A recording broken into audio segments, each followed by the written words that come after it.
Good morning again. As usual, hindi mawawalang ating paglalakad sa umaga. Napakaganda ho talaga ang maglakad sa umaga. Kaya lang malamig. Jacket. Papawisan din tayo habang tayo ay naglalakad. So yan. Walking po tayo. Sabayan niyo po ako maglakad.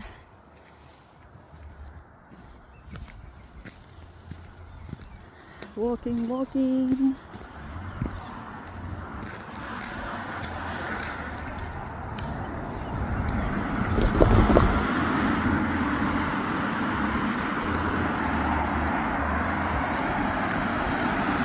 Dito sa Sweden, napakaganda po talaga. Hindi ka, walang traffic sa kalsada.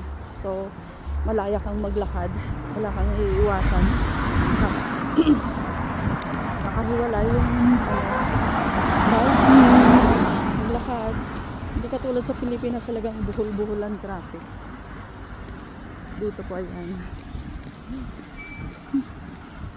Ang lamig, tumatago sa aking tainga.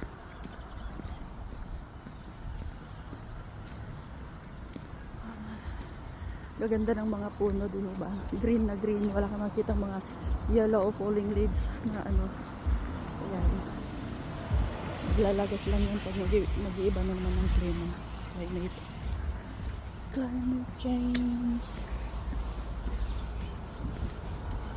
Woo!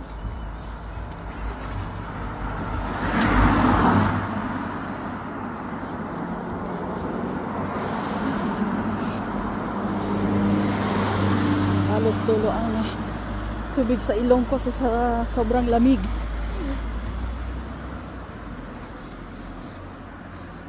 Ang lamig sa umaga. Ang bilis tumaas ang mga damo kapag naarawan na ulanan.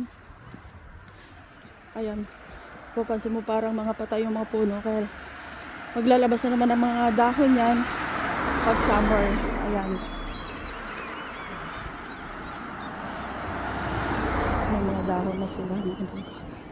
Sarap pakinggan yung huni ng ibon pag umaga.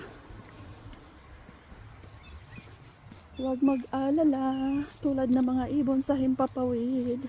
Lipad ng lipad pero pinapakain sila ni Lord. Then guys, thank you again and may the God bless you all. Love you. Bye.